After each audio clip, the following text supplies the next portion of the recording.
Hello everyone, welcome to Rubisco medical library. और आज के लेक्चर में हम टारगेट लेवल स्ट्रैटेजी और थेराप्यूटिक ड्रग मॉनिटरिंग कवर करेंगे। तो देखो, अभी तक हमने बात करी कि हम बॉडी में क्या दे रहे हैं, ड्रग एडमिनिस्टर कर रहे हैं और ड्रग के बारे में हमने बहुत सारी चीज़ें पढ़ी। बट हमारा अल्टीमेट एम क्या है कि जो भी हम ड्रग दे रहे हैं वो क्या करे, बॉडी में जाके एक स्टेडी स्टेट अटेन कर ले या फिर एक स्टेडी प्लाज्मा कॉन्सेंट्रेशन अटेन कर ले, ताकि वो अपने क्या प्रोड्यूस कर सके, इफेक्ट प्रोड्यूस कर सके। और जो इफेक्ट प्रोड्यूस कर रही है उसमें हम देखें तो साइड इफेक्ट्स जो होने चाहिए वो मिनिमम होने चाहिए। ठीक है, ये हमारा एम है। इसी चीज को अचीव करने के लिए हम क्या फॉलो करते हैं, एक टारगेट लेवल स्ट्रैटेजी फॉलो करते हैं। ठीक है, तो पहले देख लेते हैं कि ये टारगेट लेवल स्ट्रैटेजी होती क्या है। फिर ये अपन देखेंगे कि टारगेट लेवल स्ट्रैटेजी कब अपन को देनी होती है। ठीक है, सबसे पहले शुरू करते हैं कि टारगेट लेवल स्ट्रैटेजी होती क्या है। उसके लिए एक एग्जांपल ले लेते हैं। मान लो ये क्या है, एक बकेट है, बाल्टी है, बकेट है। ठीक है, इसमें मैंने क्या करा, यहाँ पे एक नल शुरू करा जिसमें पानी निकल रहा है और ये बाल्टी को मेरे को भरना है। बट मैंने क्या किया, मैंने यहाँ पे एक मार्क लगा दिया कि मेरा ये क्या है, टारगेट है, मेरे को बाल्टी को यहाँ तक भरना है। मेरी बाल्टी में बट एक दिक्कत है। क्या दिक्कत है कि यहाँ पर एक छोटा सा होल है जहाँ से थोड़ा थोड़ा पानी जो है वो लीक कर सकता है। ठीक है, तो मैं क्या करूंगी, मैं चाहती हूँ कि जल्द से जल्द मेरा टारगेट अचीव हो जाए। तो मैं इनिशियली नल को बहुत तेज ओपन कर दूंगी। तो क्या होगा, पानी यहाँ से डुलेगा और सारा का सारा यहाँ पे भर जाएगा, टारगेट अचीव हो गया। बट अब ये टारगेट कांस्टेंट नहीं रहेगा ना, यहाँ से क्या होगा, पानी लीक होता रहेगा। पानी लीक होता रहेगा तो उसको कंपनसेट करने के लिए थोड़ा सा नल मेरे को खुला रखना पड़ेगा, ताकि थोड़ा थोड़ा पानी इसमें इसको कंपनसेट करता रहे। अब अगर इसमें हम बात करें तो ये जो बकेट है ये हमारी बॉडी है। ठीक है, ये हमारी क्या है, बॉडी है। अब इस बॉडी में क्या करना है, मेरे को ड्रग देनी है। जो पानी की बात करी हमने वो क्या है, हमारी ड्रग है। ठीक है, बॉडी में मुझे एक टारगेट अचीव करना है, उस ड्रग से टारगेट लेवल कॉन्सेंट्रेशन अचीव करनी है कि इतनी कॉन्सेंट्रेशन तक ड्रग मेरी पहुंच जानी चाहिए। तो इनिशियली मैं क्या करती हूँ, बॉडी में बहुत सारी ड्रग एक साथ दे दूंगी। उस चीज को मैं क्या बोल सकती हूँ, लोड कर दूंगी मैं बॉडी को ड्रग से, यानी मैं लोडिंग डोज दे दूंगी। ठीक है, अब मैंने कहा कि यहाँ पर कुछ सिस्टम है बॉडी के जो ड्रग को एलिमिनेट करते रहेंगे। कंटिन्यूसली क्या होती है, ड्रग हमारी बॉडी से एलिमिनेट भी तो हो रही है, मेटाबोलाइज हो रही है, एलिमिनेट हो रही है। उस चीज को कंपनसेट करने के लिए मुझे थोड़ी थोड़ी ड्रग बॉडी में कंटिन्यूसली डालनी पड़ेगी, इस एलिमिनेशन को कंपनसेट करने के लिए। तो इस चीज को क्या हो बोल दिया मैंने, मेंटेनेंस डोज बोल दिया। क्या करना है, मुझे डोज को बॉडी में मेंटेन करके रखना है। मेंटेन करके रखना है तो उसे मैंने मेंटेनेंस डोज कह। तो हमने क्या बात करी, एक हमने बात करी कि लोडिंग डोज होता है। लोडिंग डोज में क्या करते हैं, हम सिंगल या फिर कुछ रिपीटेड डोजेस दे सकते हैं, जो फास्ट जो है अपनी प्लाज्मा कंसंट्रेशन अचीव करने में हेल्प करेंगे। प्लाज्मा कंसंट्रेशन हमको जो अचीव करनी है उसमें हेल्प करेंगे। ठीक है, साथ ही दूसरा हमने क्या बात करी, मेंटेनेंस डोज की बात करी। मेंटेनेंस डोज में क्या है कि ड्रग को अपन रिपीट कर रहे हैं at fixed intervals of time, ताकि उसका जो कॉन्सेंट्रेशन है वो बॉडी में मेंटेन हो सके। ठीक है, ये दो बात कर ली। ये तो हो गया कि लोडिंग डोज और मेंटेनेंस डोज होता क्या है। बट अब नेक्स्ट क्वेश्चन आना चाहिए कि हमको ये कब देना है। भाई ये टारगेट लेवल स्ट्रैटेजी या जो ये लोडिंग डोज मेंटेनेंस डोज है ये हमको कब फॉलो करनी है। तो इसमें आपको ये ध्यान रखना है, देखो पहली चीज, ये डिपेंड करता है पेशेंट की कंडीशन पे।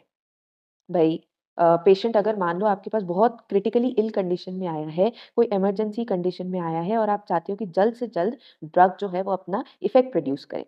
इफेक्ट प्रोड्यूस करने के लिए मुझे उसको उसकी प्लाज्मा कंसंट्रेशन अचीव करनी पड़ेगी। प्लाज्मा कंसंट्रेशन अचीव करने के लिए मैं क्या करती हूँ, उसको लोडिंग डोज दे देती हूँ। लोडिंग डोज मेंटेनेंस डोज दे दूंगी, बाद में उसको मेंटेन करने के लिए हम उसका मेंटेनेंस डोज दे देंगे। ये एक कंडीशन हो गई जब आपको ये फॉलो करना है। एक और कंडीशन क्या है, अगर ड्रग जो है उसकी जो प्लाज्मा हाफ लाइफ है या फिर जो टी हाफ है वो शॉर्ट है, तो हम उसमें क्या फॉलो करते हैं, लोडिंग डोज और मेंटेनेंस डोज का मैकेनिज्म फॉलो करते हैं। शॉर्ट हाफ लाइफ वाली जो ड्रग्स होती है ना, ये बॉडी से बहुत जल्दी एलिमिनेट हो जाती हैं। इसलिए इनको हमको क्या करना पड़ता है, लोड करना पड़ता है, बॉडी में लोडिंग डोज देना पड़ता है। इनके मेंटेनेंस डोज कितनी बार क्या होते हैं, वर्क नहीं कर पाते हैं और बॉडी में जो थेराप्यूटिक इफेक्ट प्रोड्यूस होना चाहिए था ड्रग का वो नहीं हो पाता है। इसलिए इस केस में हम क्या करते हैं, लोडिंग डोज और मेंटेनेंस डोज का प्रिंसिपल फॉलो करते हैं। ठीक है, अब मान लो कोई पेशेंट आया है आपके पास, कोई नॉर्मल सी कंडीशन है उसको, मतलब एज़ सच उसको कोई दिक्कत नहीं है, कोई इमरजेंसी कंडीशन नहीं है। तो उस केस में मैं क्या कर सकती हूँ कि मैं उसको सीधा मेंटेनेंस डोज़ पे ही रखूँगी। मेंटेनेंस डोज़ में क्या होता है कि हम एक कांस्टेंट डोज़ एडमिनिस्टर करते रहेंगे उसको, तो 4 से 5 हाफ लाइफ़ में, जैसा कि हमने पिछले लेक्चर में इस बारे में बात करी थी कि 4 टू 5 हाफ लाइफ़ में उसकी एक स्टेडी कंसंट्रेशन अचीव हो जाती है, प्लेटो प्रिंसिपल अचीव हो जाता है, तो थेराप्यूटिक इफ़ेक्ट भी उसका प्रोड्यूस हो जाएगा। इसमें एक एग्ज़ाम्पल क्या आ जाता है, ड्रग का हम एग्ज़ाम्पल ले सकते हैं लिग्नोकेन का। लिग्नोकेन क्या है? एक ऐसी ड्रग है जो कार्डियक एरिथमिया में यूज़ हो सकती है, यानी वो कैसी कंडीशन हो जाती है? एक इमरजेंसी कंडीशन है। इसलिए क्या करते हैं, हम इनिशियली लोडिंग डोज़ देते हैं, यानी इसका आईवी बोलस देते हैं। बोलस क्या होता है? बड़ा डोज़ होता है, ठीक है? फिर उसके बाद उसको मेंटेन करने के लिए बाद में मेंटेनेंस डोज़ दे देते हैं, जिसमें हम क्या करते हैं, आईवी इन्फ्यूज़न देते हैं, जो कंपैरेटिवली इसके छोटे डोज़ेज़ होते हैं। ये तो हमने बात कर ली लोडिंग डोज़ और मेंटेनेंस डोज़ की। अब क्या है, हमने क्या बात करी थी यहाँ पे कि बॉडी में उस टारगेट को तो अचीव कर लिया, बट बॉडी में वो टारगेट अचीव हुआ कि नहीं हुआ, इस चीज़ को मॉनिटर करने के लिए हमारे पास एक चीज़ आती है जिसको हम क्या बोलते हैं, थेराप्यूटिक ड्रग मॉनिटरिंग या फिर टीडीएम बोलते हैं। तो आइए अब देख लेते हैं कि ये थेराप्यूटिक ड्रग मॉनिटरिंग क्या होती है। देखो, जो हम ड्रग का डोज़ देते हैं ना, वो इंडिविजुअल टू इंडिविजुअल वेरी करता है। क्यों वेरी करता है? क्योंकि किसी में उस ड्रग का मेटाबोलाइज़ेशन जो है वो जल्दी होगा। कहीं पे हम देखें तो सेम ड्रग उसी कॉन्सन्ट्रेशन में क्या हो सकती है, टॉक्सिक हो सकती है, किसी में नहीं भी हो सकती है। उसके अलावा कभी-कभी क्या होता है कि स्मॉल इंक्रीज़ अगर हम कर दें ना, डोज़ अगर थोड़ा-सा भी अगर अपन बढ़ा दें, तो उस चीज़ की वज़ह से क्या हो सकता है, उसमें टॉक्सिसिटी हो सकती है। ठीक है? इसीलिए ये देखने के लिए कि वो डोज़ किसके लिए कितना इफ़ेक्टिव है और किसके लिए कितना नहीं, इसको हम क्या करते हैं, थेराप्यूटिक ड्रग मॉनिटरिंग करते हैं। होती क्या है थेराप्यूटिक ड्रग मॉनिटरिंग? जो प्लाज़्मा कॉन्सन्ट्रेशन है ड्रग की, प्लाज़्मा कॉन्सन्ट्रेशन जो है ड्रग की, उसको मॉनिटर करना। बस यही है थेराप्यूटिक ड्रग मॉनिटरिंग। इसी को हम क्या कह देते हैं, थेराप्यूटिक ड्रग मॉनिटरिंग कह देते हैं। अब नेक्स्ट क्वेश्चन आता है कि हमको क्यों करनी है ये थेराप्यूटिक ड्रग मॉनिटरिंग? देखो, कुछ ऐसी ड्रग्स होती हैं जिनके जो इफ़ेक्ट्स प्रोड्यूस होते हैं ना, वो हम नहीं देख सकते। यानी वो हम मेज़र नहीं कर सकते, एक्सटर्नली उसको मेज़र करना हमारे लिए पॉसिबल नहीं है, ठीक है?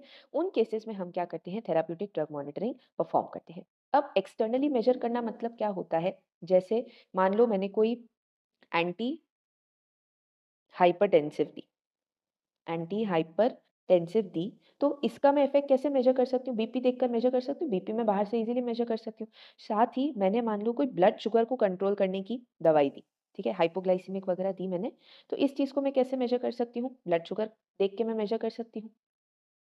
बट कुछ ड्रग्स में क्या होता है, एक तो अपन उनको ऐसे एक्सटर्नली मेज़र नहीं कर सकते हैं, दूसरा इनका जो सेफ्टी मार्जिन होता है ना, जो सेफ्टी मार्जिन होता है या फिर जो थेराप्यूटिक मार्जिन होता है, वो बहुत ज़्यादा नैरो होता है। नैरो होने का मतलब क्या होता है कि अगर वो ड्रग, ये मान लो इसका सेफ्टी मार्जिन है, अगर वो इस सेफ्टी मार्जिन से कम हुई, तो वो अपना इफ़ेक्ट प्रोड्यूस नहीं करेगी, और अगर इस सेफ्टी मार्जिन से वो ज़्यादा हो गई, तो वो क्या हो जाएगी, टॉक्सिक हो जाएगी। तो इस कंडीशन में बहुत इंपॉर्टेंट हो जाता है कि मैं उस ड्रग की क्या परफ़ॉर्म करूँ, थेराप्यूटिक ड्रग मॉनिटरिंग परफ़ॉर्म करूँ। इसके अलावा कब-कब मुझे थेराप्यूटिक ड्रग मॉनिटरिंग परफ़ॉर्म करनी चाहिए? क्या कंडीशंस होंगी जब मेरे को थेराप्यूटिक ड्रग मॉनिटरिंग परफ़ॉर्म करनी पड़ेगी? कभी-कभी क्या होता है कि पेशेंट जो है वो कोई भी विदाउट एनी रीज़न ड्रग को रिस्पॉन्ड नहीं कर रहा होता है। तो उस चीज़ को देखने के लिए मुझे उसकी थेराप्यूटिक ड्रग मॉनिटरिंग परफ़ॉर्म करनी प होगी।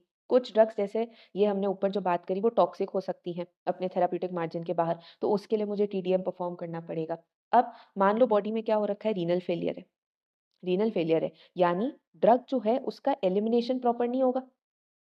एलिमिनेशन प्रॉपर नहीं होगा, मतलब मैं ड्रग क्या करे जा रही हूँ, दिए जा रही हूँ, बट वो एलिमिनेट तो हो ही नहीं रही है। तो उससे क्या हो सकती है, ड्रग की टॉक्सिसिटी हो सकती है। तो इस केस में मुझे फिर उसको मॉनिटर करना पड़ेगा कि भाई ड्रग प्रॉपर कॉन्संट्रेशन में चल रही है, नहीं चल रही है। और उसके अलावा पॉइज़निंग का अगर केस है, तो भई कितनी पॉइज़निंग हुई है, उस चीज़ को असेस करने के लिए मुझे क्या करना पड़ता है, थेराप्यूटिक ड्रग मॉनिटरिंग उस ड्रग की करनी पड़ेगी। ये तो हो गया कि कंडीशन जिनमें हमको थेराप्यूटिक ड्रग मॉनिटरिंग करनी होती है। अब इसके अलावा हमारे पास कुछ कंडीशंस आएँगी जब हमको टीडीएम परफ़ॉर्म नहीं करना है। एक कंडीशन हमने बात करी, जब आप उसको मेज़र कर सकते हो बाहर से, जैसे मैं बीपी मेज़र कर सकती हूँ, ब्लड शुगर मेज़र कर सकती हूँ, तो मैं उसका टीडीएम फालतू में क्यों परफ़ॉर्म करूँगी? साथ ही मान लो कोई ऐसी ड्रग है, जो प्रो ड्रग है, जैसे लेवोडोपा होती है। अब ये क्या हो रही है, बॉडी में जाके डोपामाइन में कन्वर्ट होती है और अपना काम करती है। तो लेवोडोपा का कंसंट्रेशन मॉनिटर करके मेरे को कुछ हासिल नहीं होगा। क्यों? क्योंकि एक्चुअल काम कौन कर रहा है? डोपामाइन कर रहा है। वैसे ही अगर ड्रग्स टॉलरेंस प्रोड्यूस करती है, टॉलरेंस के सिम्पटम्स आपको बाहर से ही पता चल जाते हैं। तो फिर आपको अलग से, जैसे ओपियोइड्स हो गए, अलग से इनमें आपको टीडीएम परफ़ॉर्म करने की ज़रूरत नहीं है। और कुछ ड्रग्स होती हैं, जो क्या होती हैं, अपना काम जो है वो बहुत लंबे टाइम तक होता है इनका। यानी लॉन्गर टाइम तक अपना इफ़ेक्ट प्रोड्यूस करती हैं। मतलब ड्रग बॉडी में से तो खत्म हो गई। ड्रग जो है उसका कॉन्सन्ट्रेशन जो है वो तो खत्म हो चुका है, बट फिर भी उनका जो इफ़ेक्ट है वो पर्सिस्ट कर रहा है। तो इसमें भी आप टीडीएम करके कुछ हासिल नहीं करोगे। भई टीडीएम करा, पता चला कॉन्सन्ट्रेशन तो है ही नहीं ड्रग का, बट उसका इफ़ेक्ट तो अभी भी प्रोड्यूस हो रखा है। इन केसेस में अपन टीडीएम परफ़ॉर्म नहीं करते। तो सेफ्टी, इफ़ेक्टिव रिस्पॉन्स और इंडिविजुअल रिस्पॉन्स के लिए हम क्या परफ़ॉर्म करते हैं, हमारी थेराप्यूटिक ड्रग मॉनिटरिंग जो है वो परफ़ॉर्म करते हैं। अब अगर एग्ज़ाम में आपको लिखने के लिए क्वेश्चन्स आते हैं तो आप कैसे लिखेंगे? टारगेट लेवल स्ट्रैटेजी हमने बात करी, डोसेज ऑफ द ड्रग जो है वो डिज़ायर्ड प्लाज़्मा कॉन्सन्ट्रेशन के हिसाब से हम कैलकुलेट करते हैं और ऐसे की इफ़ेक्ट्स जो हैं वो मिनिमम साइड इफ़ेक्ट्स के साथ प्रोड्यूस हो सके, ठीक है? लोडिंग डोज़ की बात करें कि सिंगल या फ्यू क्विकली रिपीटेड डोज़ेज़ होते हैं। एम क्या है कि हमको कंसंट्रेशन जल्दी अचीव करनी है। कब एडमिनिस्टर करते हैं? पेशेंट की कंडीशन ऐसी है कि हमको जल्दी स्टेडी स्टेट अगर अटेन करना है। मेंटेनेंस डोज़ की हमने बात करी कि ऐसा डोज़ जो फिक्स्ड इंटरवल्स में हम दे रहे हैं ताकि जो टारगेट लेवल है वो अपना बना रहे, मेंटेन रहे, ठीक है? क्योंकि जो जितना डोज़ एडमिनिस्टर कर रहे हैं उतना डोज़ एलिमिनेट हो रहा है और अगर अर्जेंसी नहीं है तो हम शुरू से ही क्या करते हैं, मेंटेनेंस डोसेज़ देते हैं। फिर हमने ये बात करी कि ये कब वैलिड होता है, शॉर्ट टी हाफ में होता है और क्रिटिकली इल पेशेंट्स में अगर हमको आईवी एडमिनिस्ट्रेशन करना है और एक हमने लिग्नोकेन का एग्जाम्पल देख लिया, ठीक है? अगर थेराप्यूटिक ड्रग मॉनिटरिंग की बात करी जाए तो पहले तो आप ये बताओगे कि होती क्या है? Monitoring the drug therapy by measuring plasma concentration, ठीक है? फिर हमने बता दिया कि इसके इंडिकेशंस क्या होते हैं। मान लो लो सेफ्टी मार्जिन है या इंडिविजुअल वेरिएशन ज़्यादा है, पेशेंट कंप्लायंस देखने के लिए, ये देखने के लिए कि पेशेंट आपका ड्रग ले रहा था कि नहीं ले रहा था। फिर पोटेंशियली टॉक्सिक ड्रग्स अगर हैं और रीनल फेलियर हो रखा है और विदाउट एनी अपरेंट रीज़न अगर पेशेंट रिस्पॉन्ड नहीं कर रहा है, पॉइज़निंग हुई है, इन सब केसेज़ में हम थेराप्यूटिक ड्रग मॉनिटरिंग परफॉर्म करेंगे, ठीक है? किन केसेज़ में अपन नहीं करेंगे, ये आ जाते हैं कि ड्रग्स जिनका रिस्पॉन्स मेज़रेबल है, जैसे ब्लड प्रेशर हो गया, ब्लड शुगर हो गया, एंटीकोएगुलेंट्स के लिए आप पीटीए, पीटीटी परफॉर्म कर सकते हो। ड्रग्स जो बॉडी में एक्टिवेट होती हैं, टॉलरेंस प्रोड्यूस करती हैं या जिनका इफ़ेक्ट जो है वो लंबे टाइम तक रहता है even when the drug concentration खत्म हो चुकी होती है बॉडी में। तो आज के लेक्चर में इतना ही था। If you find this lecture useful, do like, share and subscribe the channel and thank you for watching.